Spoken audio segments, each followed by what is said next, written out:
like John Bolton. The neocons have always been wrong, preposterously wrong. They said, oh, Iraq has weapons of mass destruction. It's so dangerous. We have to go in. They said it was connected to 9/11. It was all lies. Now here comes the same liars lying to us again on behalf of Israel and saying, oh, my God, Iran is so dangerous. Weapons of mass destruction. Yeah, that's the... Cenk Uygur and Dave Smith just went scorched earth on two pro-Israel panelists pushing war with Iran. 85% of Americans don't want this war. You're calling the whole country anti-Semites, unless we spend trillions for Israel. Watch Cenk call out the neocons running the same Iraq WMD playbook. They lie us into wars for Israel, then smear you as a jihadi when you push back. Dave Smith jumps in. Nobody's buying that crap anymore. Go fight your own wars. This gets nuclear fast. Israel wants it. The American people don't. And Trump ran on no new wars. Full clip first. Then I'll break down the anti-Semite smear, the 85% poll, and why this is Iraq 2.0 on steroids. Let's get into it. Turning now to my panel is the founder and CEO of the Young Turks, Cenk Uygur, the Iranian-American attorney and activist Elica, and former Canadian lawmaker and Iran activist Goldie, Ghamari, and Dave Smith will be joining us shortly. So welcome to all of you. Elica, it looks increasingly... Well, welcome back to Uncensored, first of all. Thanks so much. Take care. Just in terms of where we are with this, the scale of the build-up of the military on the United States side suggests that a military strike is almost inevitable. Is that a good thing? Yes, it is absolutely a good thing. We have a regime who we've just witnessed committing an unprecedented massacre, one of the worst atrocities in modern times. And there really is no way for this regime to go down by just simply relying on the Iranian people. They do not have weapons. They do not have any means to take this regime out. The idea that the Iranian people should free themselves is as absurd as saying a person who is kidnapped and held hostage in somebody's basement without any weapons should free themselves. And so there really is no other means to take this regime out. And so now we're in a position where this regime has gone as far as it can possibly go. It's funded its proxies across the Middle East. It has supported massacres such as October 7th. It has shown unrelentless signs of committing its empire expansion across the Middle East. It has embedded and entrenched in its ideology its intent to do so. It has killed Israelis, Iranians, even Muslims, and there really is no better solution for humanity than to remove this regime with targeted strikes on military bases, which, by the way, is a rescue operation and really doesn't need to be framed as a war. Cenk Uygur, welcome back to Uncensored. Always good to have you. When I hear someone like Elica talking in such a emotive way about this, I completely understand why a lot of people who have a vested personal interest in Iran and have so many people they know there, obviously, feel this strongly about it. But I'm skeptical when I hear people like John Bolton, because it reminds me exactly of the build-up to the Iraq War, which I opposed as editor of the Daily Mirror in the UK. I led the media campaign against it over here and was very sad and angry when I failed in that campaign. I wish I'd been successful. But it's the same kind of jungle drums beating. And the problem is, once you go into a place like Iraq, as it turned out, or now Iran, then it's very hard to control the sequence of events that follows. I don't see this as being as clean a situation as, say, Venezuela, where you just take out Maduro and everyone goes home. I think this could be a real hornet's nest. Yeah. So Young Turks is the longest running show in online history. So we were on the air during the Iraq War buildup, and we were one of only two national shows screaming, no, don't do it. Don't listen to people like John Bolton. The neocons have always been wrong, preposterously wrong. They said, oh, Iraq has weapons of mass destruction. It's so dangerous. We have to go in. They said it was connected to 9/11. It was all lies. Now here comes the same liars lying to us again on behalf of Israel and saying, oh, my God, Iran is so dangerous. Weapons of mass destruction. Yeah, that's the ticket. We'll use that same BS argument. And then the second argument coming from John Bolton and the Israelis is hilarious. We care so much about the Iranian people.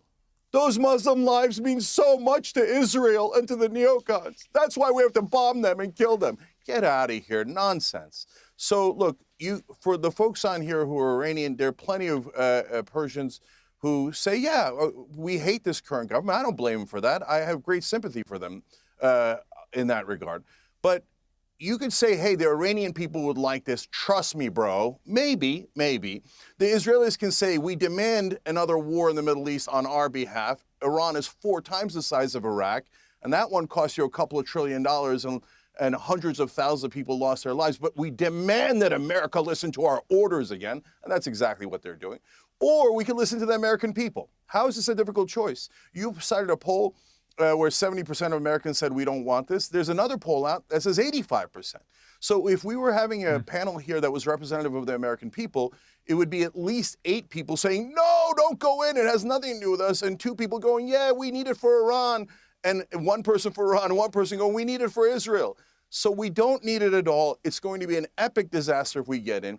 Unfortunately, the president's a bit of a child, so the Israelis lead him around by the nose. Attack their sites. No, get their uranium. No, get their ballistic missiles. No, make sure they don't support the proxy groups. Constantly pushing the American people into their stupid, endless wars where we waste so many lives and the entire American treasure. We did $8 trillion on the global war on Israel's enemies. Enough! Serve America. Going into this war would be absolute madness, and it would turn into disaster. On behalf of the American people, I say loudly, no. Okay, Goldie Ghamari, you fled Iran as a toddler. So no one is more personally invested in its future than somebody like you. What is your response to Cenk Uygur? I mean, this whole Jews control the world trope is just becoming very old. This is, please don't interrupt me, Cenk. I let you spout your jihadi propaganda. I don't have the time or patience to deal with your nonsense. So all right, you know what? Pierce, I actually just sent you a clip of the Islamic regime, state TV, airing your interview from last time where they are defending Cenk and they're attacking me. I just sent that clip to your producers. So, you have to ask yourself, when you have the Islamic regime defending the arguments of someone like Cenk, it makes you wonder, is Cenk working for the regime or is he being a useful idiot for them? All I'm saying is that, these anti-Semitic tropes, no one's buying them anymore. Ultimately, the Iranian people have made it very clear what they want.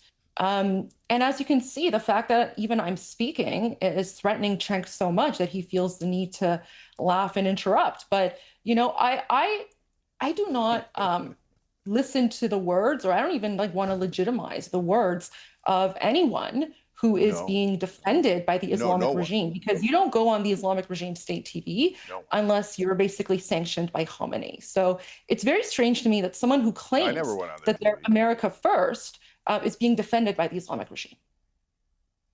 Well, to be clear, I don't think Cenk has gone on Iranian state TV. They've used a clip of him, right? He hasn't gone on there. They used a clip of him to defend his arguments about how Israel is behind everything. So again, when your arguments line up with the on the Young Turks, does that mean we agree with you? When the Islamic regime is basically relying on the arguments of someone like Cenk Uygur, especially with these anti-Semitic tropes, I think it just goes to show how strange the situation is. Okay, let me bring in Dave Smith. Dave Smith, welcome back to. You're all anti-Semites if you don't go to war for Israel. Yeah, nobody's buying that crap anymore. Go fight your own wars. Besides which, you obviously work for the Israelis. So why should we listen to anyone who works for the Israelis? Cenk, last time I checked, your name is not Cenk. Your name is not Dave Smith. You may like it to be, but it's not. No. So let me come to the actual Dave Smith. No, I'm Dave.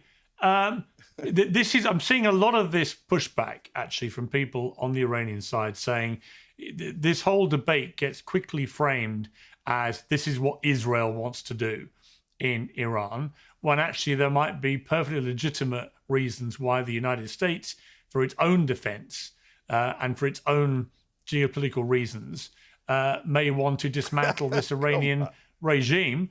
But this is an argument I've seen. What is your response to that argument? That it's not just at Israel's bidding, it actually suits America to do this?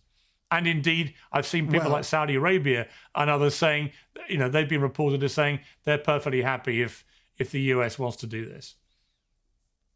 Well, first off, I'll defend Cenk on say, I don't know. I think I'm the only Jewish guy on the panel here. There's nothing even remotely anti-Semitic about what Cenk said. And obviously, Pierce, there's no, I don't. Do you speak for the Jews? No, I think all this, no, I don't. I think actually all this identitarianism is pretty stupid, but I think it was pretty stupid to call Cenk anti-Semitic for saying that obviously Pierce, it's just completely undeniable that Israel wants this war. Every other week, Netanyahu comes here, and when he does, that's all they talk about. And if you want to say that, look, of all the wars, in fact, John Mearsheimer and Walt wrote that great book, The Israel Lobby, and they had a couple of great anecdotes in there where U.S. officials were saying during the Iraq war to the Israelis, like, hey, shut up, because you're making this look like this is a war for Israel. Like, you don't want to reveal that too much. In this case, this is clearly a war for Israel. That's what the geopolitical motivator is here. And listen, for you guys, I'm an anti-government guy across the board. I'm anti all governments, including the mullahs and the Ayatollah.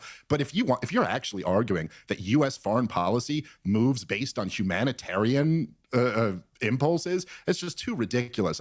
We back the Saudis in their genocide of the people of Yemen. We back Israel in their genocide of the people of Gaza. We back all types of just brutal regimes. The United Arab Emirates and their role in Sudan right now, that doesn't stop us from backing them. So the idea that this has anything to do with like the treatment of the Iranian people, that's all just ridiculous. It's not about that. And Pierce, all those same people who you correctly stood up and fought against, who wanted to lie us into Iraq, they've all in their own words admitted that Iran has always been the goal, that eventually we get regime change there too. And as far as the idea that, well, we can do a regime change without boots on the ground, it's possible. Maybe they can locate where the Ayatollah is and take him out. And maybe that does, unlike the situation in Venezuela, actually take out the regime. But there's every reason in the world to think that that would be the worst thing for the Iranian people. You look at examples like Libya or Syria, where we were able to orchestrate regime changes without massive numbers of troops on the ground. And it's a disaster for the people. Libya is a failed state to this day. And that is what Benjamin Netanyahu is quite happy to make Iran, because they see that as advantageous to them. And so, yeah, that's all a big part of this, and why any sane American would want to support this policy. It makes no sense. As Cenk said, no one wants this war. None of the other states in the region want it. Europe doesn't want it. Your own country, Pierce, has been given pushback to the U.S. over the last 48 hours about it. The American people don't want it. The only people who want this war are Israel and the Israel lobby, essentially. That's not true. Elica, I can see you frowning there, Elica. What's your response to Dave Smith? First of all, the idea that Israel wants this war and therefore that negates everything else in the universe just proves that this anti-Zionist ideology makes Israel the sun around which they orbit. And when they orbit Israel like the sun, nothing else exists to them anymore. It is perfectly possible for multiple people to align in a shared goal. Of course, Israel wants this war. Why would Israel not want to take out a regime that has been terrorizing them through their proxies, not just for the past 2 years, but for the past decades? Of course, it is in Israel's interest, as it should be, because why wouldn't you want a terrorist state that has an eschatological vision of eliminating you for justice to arrive on earth to be eliminated? Okay, yes, we all understand it is Israel's goal, and good for them that it's their goal. Okay, second of all, the Iranian people also have their own sovereignty, their own national interests in mind, and those are aligned goals. Now, it isn't just the Iranian people, it isn't just the Israeli people. If you do not eliminate the Islamic regime, you end up in a forever war that ultimately implicates the US. And so if you don't want war, you take out this regime. You said you could do diplomacy with the regime all of these years. You tried to do the JCPOA, you tried to do this Obama-style diplomacy, and then what happened down the line? Their proxies just kept getting stronger. They continued to do their attacks all over the Middle East. They did October 7th, and what happened when October 7th happened was that Israel had to go to war with Hamas, and guess what? The US had to be implicated to defend its ally. So if you don't want a forever war, forever and ever and ever and ever and ever and ever, you have to eliminate the source of the forever war. You have to eliminate the people. You have to eliminate the people who make war inevitable. Israel has only ever responded to the acts of the regime and its proxies. And to go even further, it was actually very popular at the time to say no to war with Germany, to say no to war with the Nazis. But guess what? All of those deaths that ensued, those were deaths that were made inevitable by the Nazis because they were relentless. You had the peace for our time, the Munich Agreement, where everyone was like, finally, we're going to have peace. Then they invaded Poland. And you can see these people who are ideological extremists will always inevitably pull the entire world into war. So if you are anti-war, fantastic. Let's eliminate this regime so there's no more wars and no more threats to the United States and the rest of the world. Well, thank you so much, Piers. First of all, I just want to thank the general for his service. And thank all American military for everything they've done to defend democracy and freedom around the world. So thank you for your service, General. So the way that we have to frame this and the way that we have to look at it, Piers, is that right now we are in a forever war with the Islamic regime. And what happened is back in 1979, it was Jimmy Carter and the Democrats that backed the Ayatollah. And that's what basically led to the Islamic coup d'etat. And so right now, Iran is unfortunately a failed state. And so what Iranians are trying to do is, we're trying to rectify the mistake. Is regime change the goal? 100%, absolutely. We Iranians, we have been trying to fix Jimmy Carter's mistake since 1979. And this is the first time since the Islamic regime took over that we actually have a United States president who is standing with the Iranian people, recognizing full well that U.S. and Iranian interests are aligned right now. And by Iranian, I mean the Iranian people. I don't mean the Islamic regime that's occupying us. Because, as the general said, prior to 1979, Iran and the United States were allies. So right now, the country is currently in that failed state situation. And I can say that, Iranians in occupied Iran are incredibly grateful that the United States is coming to help liberate them. This is not a war, Piers. This is not a war. This is a rescue mission. The United States is coming to help rescue 90 million Iranians who have been held hostage by a brutal and savage dictatorship. With respect to what Dave Smith was saying about the proxies, I'll leave that up to the general. Okay, Elica. Nonsense. So when there's these constant examples of where the US has failed in intervention, you have to wonder, why is it that they keep repeating the worst case scenarios? Why don't they talk about the US intervention in Kuwait to stop Iraq's intervention, right? Which actually led to stability in Kuwait. Why don't we talk about Bosnia? Why don't we talk about Kosovo? Why don't we talk about the times where NATO and the US have done tremendous work to bring stability with targeted strikes, okay? The reason that they keep mentioning this is because they want to constantly frame this in the worst case scenario for the US so as to defend the terrorist regime, which makes you wonder why. Second of all, this claim that we don't want to, intervene in Iran because it's going to be a failed state and it's going to kill hundreds of thousands of people. I'm sorry, you don't care now that it's a failed state. You don't care now how many people are being killed. You want to talk about Iraq? You want to say hundreds of thousands of people were killed in Iraq. How many people did Saddam Hussein kill? 180,000 Kurds alone, chemical genocide against Kurds, the ethnic cleansing of Turks, and of we Kurds, backed them. of Shia Muslims. So you want to say that if we should have just left Saddam Hussein, and he's expanding his war in Kuwait, his war in Iran, and you want to say that what the US did was so bad. Fine, it was bad, but before it was worse. And if it was left unchecked, how much worse would it be? So this isn't about what the facts are. This is about how you are looking at the facts. And this isn't, no, we don't interrupt. This is an intentional... I was just going to ask a question. You interrupted me before plenty of times. My question after. You can ask me my question after. You're not my teacher, so don't scold me. Stop. we're not looking at this through the lens of fact. We're looking at this through the lens of how can we look at this in the most negative way so we don't support attacks on the regime. Second of all, this constant thing about Israel is the one that wants this war. We have all conceded and acknowledged that Israel does for obvious reasons. You're talking about, you take Israel and you take the IRGC, you take this terrorist regime that has enshrined an eschatological vision to eliminate Israel in its charter and has repeatedly acted on that vision. Any sane country in the world, whether it was US or Israel, would obviously want to protect itself. So you're talking about a liberal democracy that seeks safety and protection of its own people, and you're talking about a terrorist state that wants to eliminate that state. And so to even look at this in any other lens is just to be out of touch with reality. You talk about Israel doing these strikes on Hezbollah, when Hezbollah is the one that is throwing its rockets into Israel. You talk about its strikes on the Houthis. Think about this. The regime created Hezbollah as a second IRGC to station it in the closest border to Israel for the sole purpose of eliminating Israel and creating a second Islamic Republic in Lebanon. Now, you want to say that in response to that, Israel should just bend over and do nothing? Of course, Israel wants this war because it is. Come on! How much more can Israel do?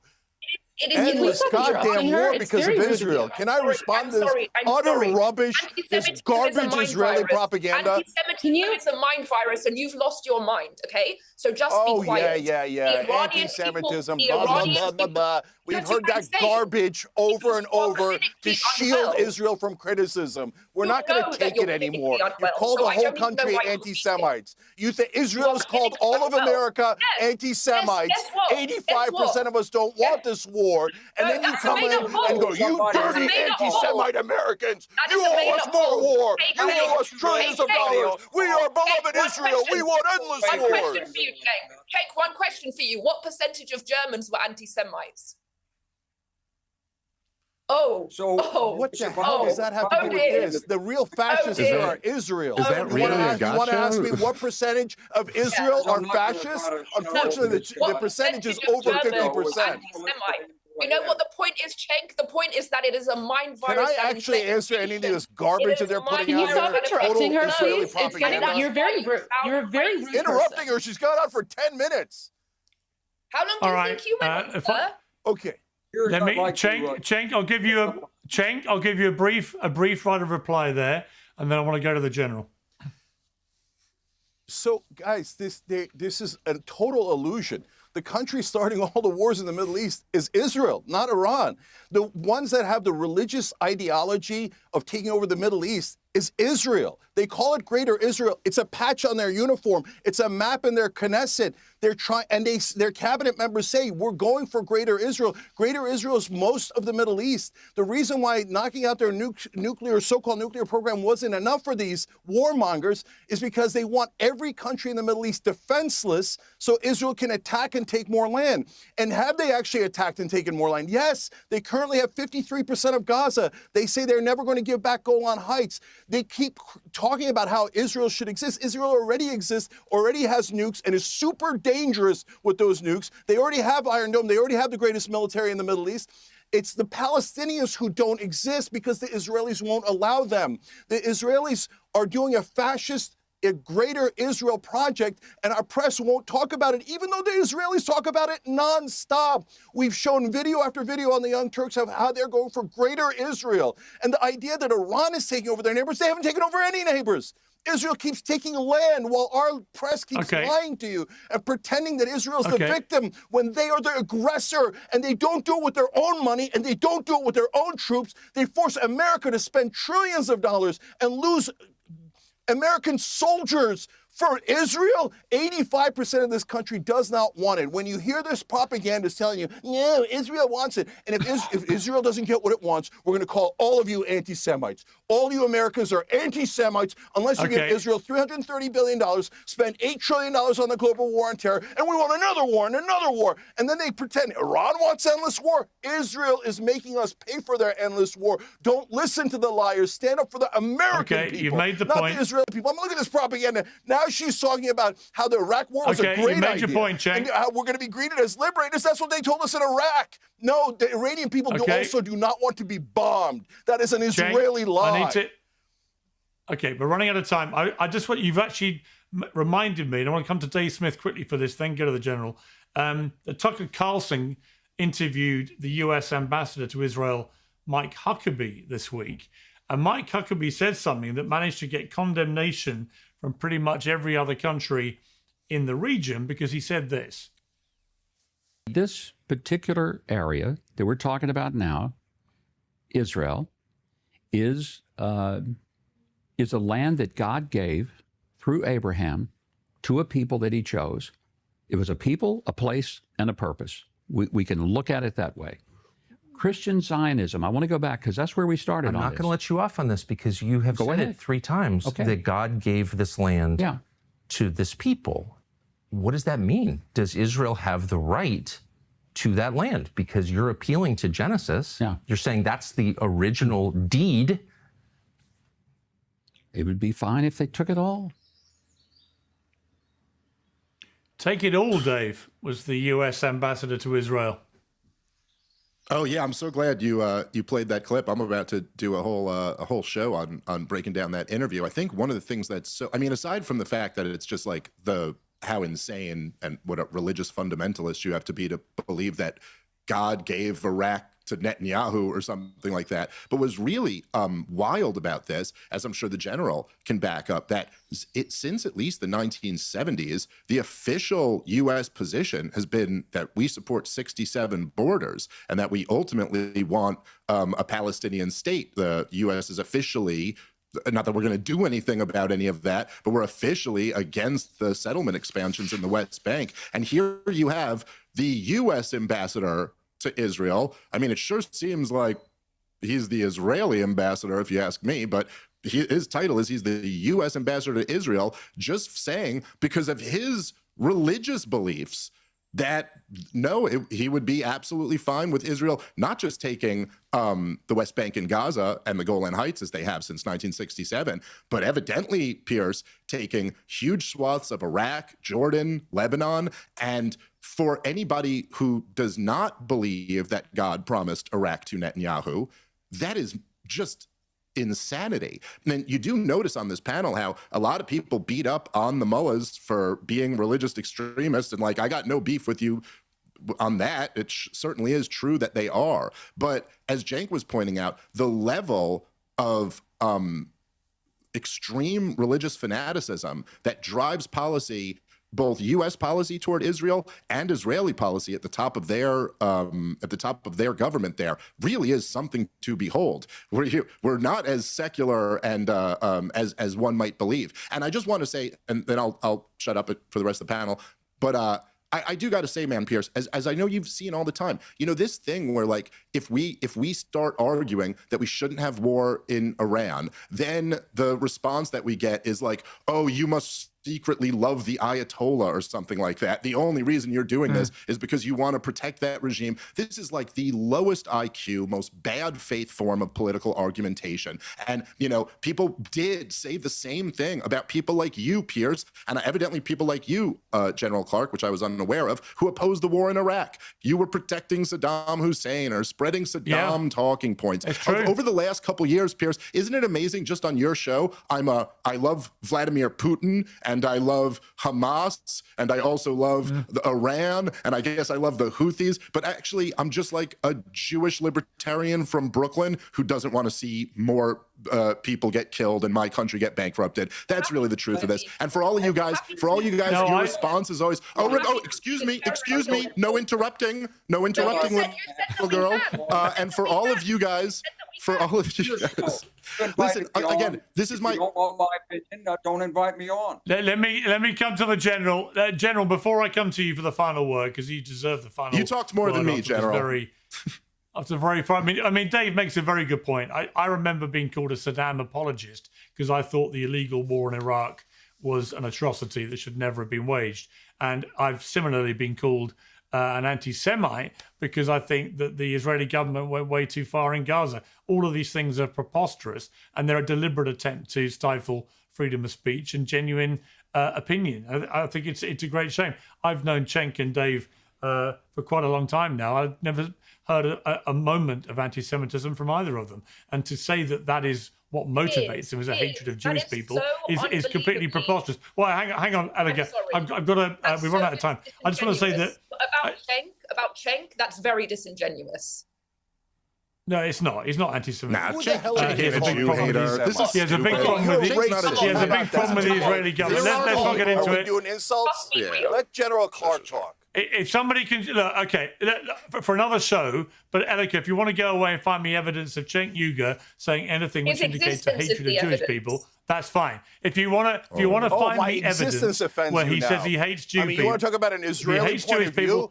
Show me evidence. My existence offends you. And I'm the person who's a biggit. No, You're the bigot. I didn't say that. Let General Clark I said your existence is the evidence. Okay, you literally said that. I'm going to wrap things up. I'm going to wrap things up by coming to General Clark. So please give the general some respect. I can tell you that the money market, Poly Market, says there's a 21% chance of a US strike on Iran by March the 1st, 57% chance by March the 31st, 73% chance by the end of the year. Over $370 million has been spent in this market. So the smart money going on an attack by the end of March. Would you agree with that? This debate exposes a familiar pattern. The same arguments used to justify the Iraq War are resurfacing now with Iran. Claims of weapons of mass destruction, appeals to humanitarian intervention, and immediate accusations of bigotry when those premises are questioned. Cenk Uygur and Dave Smith pushed back hard. Uygur cited polling showing 85% of Americans oppose military action, and argued the costs are borne by US taxpayers and service members, not by the foreign governments advocating for strikes. Smith challenged the framing that opposing war equates to supporting the Iranian regime or harboring prejudice. The counterpoint from Elica and Goldie Ghamari was that the Iranian government poses a direct threat to regional stability and to Israel, and that inaction guarantees a prolonged conflict. What's not in dispute? The American public, by a large margin, does not want another Middle East war.